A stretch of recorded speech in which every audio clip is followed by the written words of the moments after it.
2 months after the last mission, Secret Agent Ethan listens to a classified message from US President Erica about the Entity. It's a self-aware rogue AI capable of penetrating cybersecurity and predicting probable futures. The Entity is currently corrupting digital information all over the world to turn humanity against each other.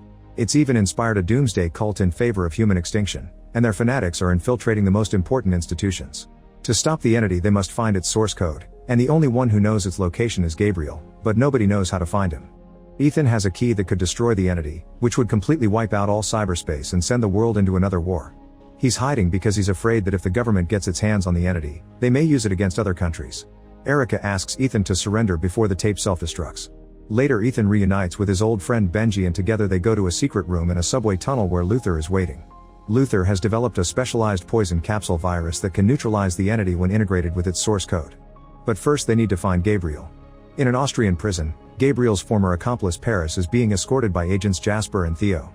Suddenly 2 guards take out their tasers and attack the agents, intending to knock them out. A fight ensues and Paris soon joins it, helping the guards bring down the agents one by one.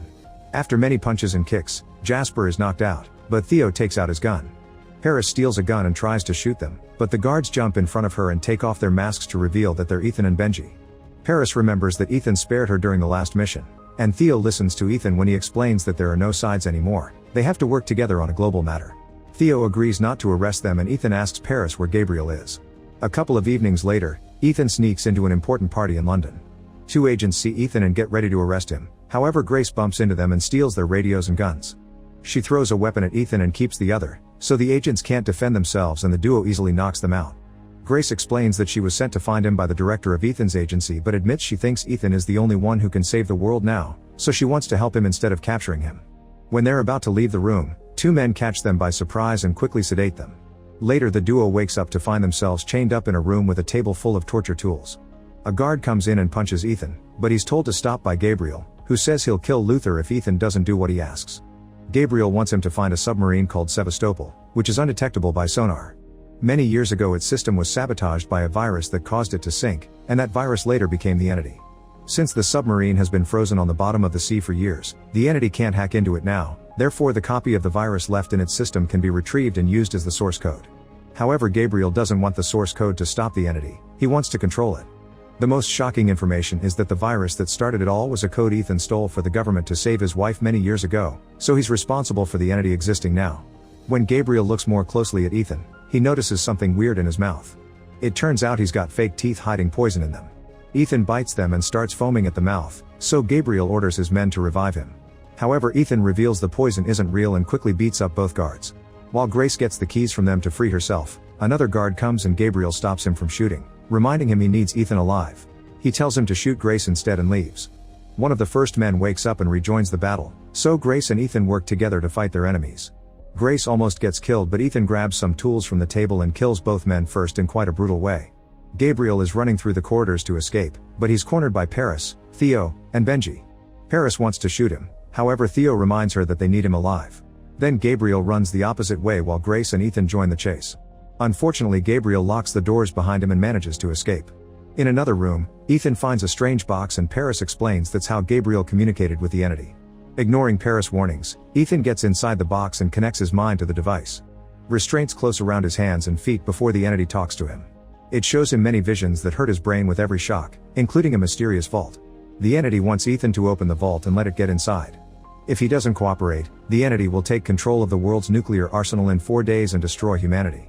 It also shows him that Gabriel will kill Luther soon. Then the Entity kicks Ethan out of the box. He desperately writes down all the information he got during the visions and tells his team to find the coordinates to the submarine's location before he rushes out, desperate to save his friend. Meanwhile, Luther wakes up to find a dead nurse next to his bed.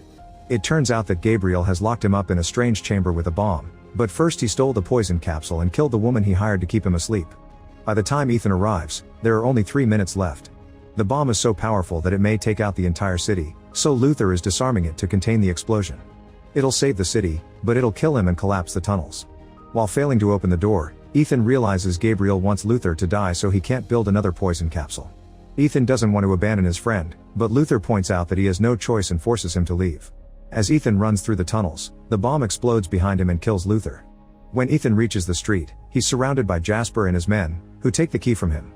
At headquarters, Ethan is met by Director Kittredge, who informs him that the entity has already broken into several nuclear arsenals around the world.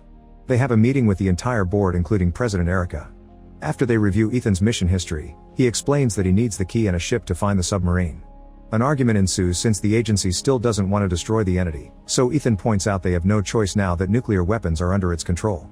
At that moment an alarm rings and they learn that another country has lost control of its nuclear arsenal. Erica decides to give Ethan 72 hours to solve the issue or he'll be responsible for what happens. Before he leaves on a helicopter, he's given the key in a mysterious envelope. Sometime later on the Northern Pacific, a plane leaves Ethan on a carrier ship. He gives the envelope to the Admiral, who opens it to discover that the message is just a date. The Admiral used to serve with Erica and recognizes the date as the day both lost someone close to them because no authority would take a risk. The carrier is sailing through a difficult area that could start a war, but the Admiral agrees to take the risk that her higher-ups didn't take. Ethan tells her about SOSUS or Sound Surveillance System, which is a network of acoustic undersea cables. If something important happens undersea anywhere in the world, SOSUS can find its exact location. Since the bodies of the submarine crew were recovered by Inuit fishermen, they guess that the SOSUS station that picked up the accident is the one on St. Matthew Island in the Bering Sea. Going there may risk starting a war with Russia, not to mention that Ethan will have to meet his team at the exact same place at the exact same time to bring him out of the ice. The Admiral is skeptical but they don't have a better plan. At the island, Benji and the team meet William, who has been managing the SOSUS station for 30 years. He's a legendary coder who tried to warn people about the entity for decades, but nobody listened to him. William wants to help them, however his house has already been invaded by Russian mercenaries who are now coming out of hiding. They're also looking for the lost submarine. William tries to convince everyone that he doesn't have the coordinates they need. He has the disks with the information but not the machines to read them because the higher-ups took everything away to cover up the sinking of the submarine. The Russians still expect William to build a reader and give him 1 hour. On a helicopter, Ethan is told by the pilots that they're seeing Russian ships in the area and that they haven't received the coordinates from the team yet. If they fly around for long they'll run out of fuel to return, but Ethan asks them for 5 more minutes. At that moment 2 Russian jets fly in front of them as a warning, so Ethan decides to jump into the freezing water. While the helicopters leave, Ethan is suddenly surrounded by divers, who take him to the USS Ohio. Ethan meets the submarine's captain and gives him the necklace sent by the Admiral to convince him to help. He explains that he's waiting for the coordinates from his team and asks the captain to raise the antenna, which may give away their location to the Russians. While they wait, they look at the radar to keep an eye on enemy ships and Ethan notices that a Russian submarine reached the island an hour ago. The crew shows Ethan a special pressure suit that can take him to profound depths, although they admit they haven't tested it below 300 feet. To conserve air, he'll have to descend pretty fast, which may result in side effects like mental confusion, tremors, and even convulsions. He'll have around 20 minutes to get to the decompression chamber, otherwise he'll die. Ethan starts exercising to help with his breathing and the captain warns him he'll use the antenna one last time before shutting it off. Back in the house, Benji helps William build the reader. While everyone is distracted, William confesses that he destroyed the disk that had the coordinates, but he's memorized them. He writes them down on a piece of paper and hides it on his watch, which he then discreetly hands to his wife while asking her to feed the dogs. Grace overhears them talking and volunteers to help. A mercenary follows the women to the kennel. William's wife hits him with a shovel and Grace jumps in to fight him, causing him to shoot his gun. The rest of the team hears it and sees it as a signal, so they start fighting the mercenaries too.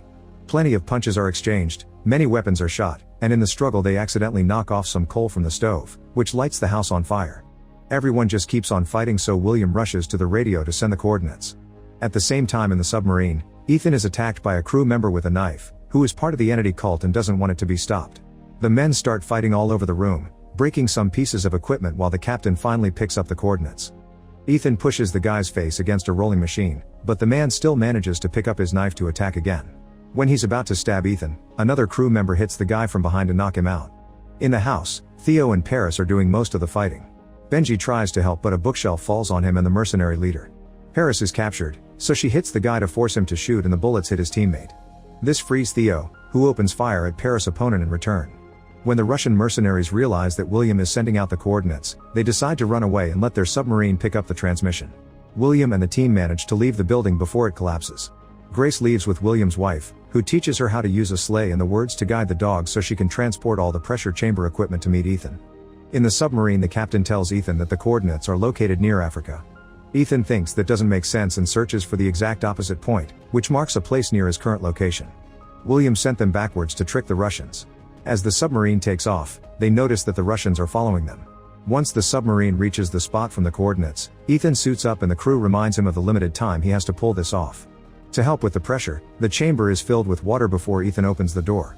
He feels dizzy for a second before he jumps out and starts swimming as quickly as possible. At that moment the Russian submarine appears and almost hits him, but Ethan stays hidden on its side and manages to move on without being detected. Using several flares, Ethan searches the area until he finds the Sevastopol. When he gets inside, water immediately goes in too and the weight causes the submarine to move. Ethan connects a device to the generator to restore power and discover many bodies that weren't sucked out when the submarine sank. In the next room he finds a bunch of torpedoes, so he has to walk carefully to avoid activating them. This is harder than it should be because the submarine keeps rolling, thanks to the water flooding it. Eventually Ethan finds the system chamber and opens the computer hatch with a special key, which allows him to steal the hard drive.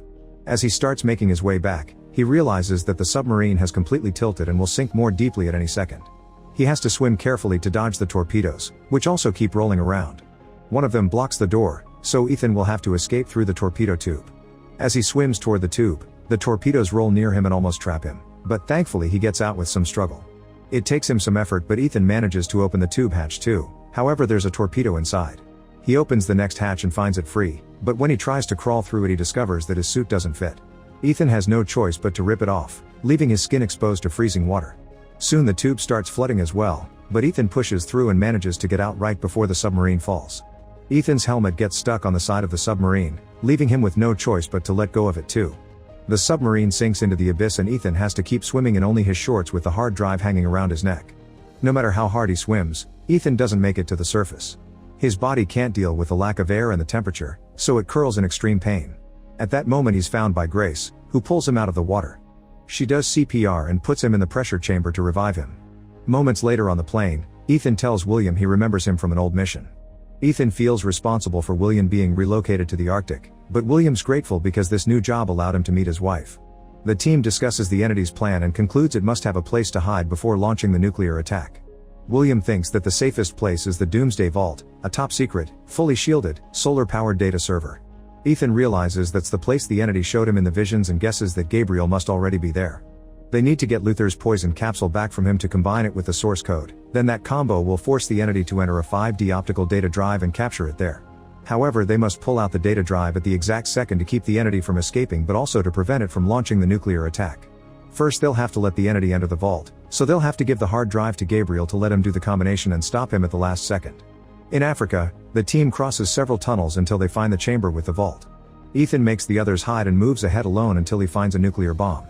Gabriel comes out and gloats, so Ethan pretends he's very upset to give him the hard drive. The moment is interrupted by Jasper, who surprises Gabriel with a gun from behind. A bunch of agents come out of hiding, revealing they've captured the team as well. Gabriel's assistant is also surrounded, so he activates the bomb which will blow up in 20 minutes. Kittredge has also come and he demands to know how to use the hard drive to control the entity. Ethan notices something moving in the shadows and Gabriel suddenly shouts an order. His men open fire and a shootout ensues, with people from all sides running to hide. Gabriel rushes to his jeep and manages to drive away with the poison capsule while dodging the bullets coming his way. Ethan rushes to get on another jeep to chase him and Kittredge and Jasper do the same. As the vehicles race through the tunnels, Ethan's jeep is pushed until he crashes. Luckily he isn't hurt and keeps running until he finds Gabriel escaping on a biplane. Ethan's about to give up when he sees the assistant getting away on a plane too, so he holds on to a metal bar to come along. He then climbs up until he reaches the pilot's seat and punches the assistant to knock him out. The plane starts to fall and roll, so the assistant's body drops out when Ethan pulls off the seatbelt. Then Ethan takes control of the plane and chases after Gabriel. Their planes hit each other a few times, causing some damage in the process. Back in the cave, Benji reveals that he's been shot. William volunteers to disarm the bomb, so his wife and Theo stay with him while Paris and Grace take Benji into the server room. William thinks they may not make it but soon discovers there are some cables he can cut to make the explosion smaller and give them a short window to escape. Once inside, Benji realizes his lung is collapsing, so he gives Paris a few instructions to do an improvised operation on him. The process is very painful but this doesn't stop Benji from guiding Paris through it and telling Grace how to activate the server. Thankfully both women follow his guidance perfectly, so Benji's lung recovers and Grace opens the server line for the entity to get in. She also connects the data drive, so now they just have to wait for their friend to get the poison back. In the air, Ethan's plane is coming apart, so he jumps off and lands on Gabriel's plane right before the other one falls and crashes. Gabriel starts doing all kinds of crazy tricks, hoping to throw Ethan off. However, Ethan always manages to find a new spot to hold on to and hides under the wing, making Gabriel think he's fallen. When Gabriel starts piloting normally again, Ethan comes closer to punch him. Unfortunately, it doesn't knock him out and Gabriel starts pulling some crazy tricks again. As Ethan holds onto the seatbelt, the propeller begins to fail and Gabriel is forced to fly normally. He then tries to stab Ethan, who uses the chance to break his arm and steal the poison capsule before punching Gabriel again. He also disconnects the seatbelt, so when the plane turns, Gabriel falls out. The wind pushes his groin against the side of the plane and hits his head on the metal, instantly killing him. Afterward, Ethan tries to regain control of the plane, however the propeller has caught on fire. He jumps off using a parachute, only for it to get burned off as well. As he falls at great speed, Ethan manages to insert the poison pill into the hard drive right as Grace removes the 5D data drive and William cuts the cables on the bomb. Power goes out in the entire world and the nuclear weapons are stopped. Grace stares at the data drive glowing and realizes the plan has worked. William and the others join them, confirming that they outran the bomb and the damage was minimal. Soon the power comes back and Erica receives a call confirming that the entity is gone. In the mountains, Ethan lands safely thanks to a backup parachute. He hears a voice in the hard drive and realizes it's Luther sending him a final goodbye. This message is designed to self-destruct, so by the time Kittredge and Jasper find Ethan, the hard drive and the poison capsule are completely useless. Kittredge is frustrated but Jasper actually congratulates Ethan for his success.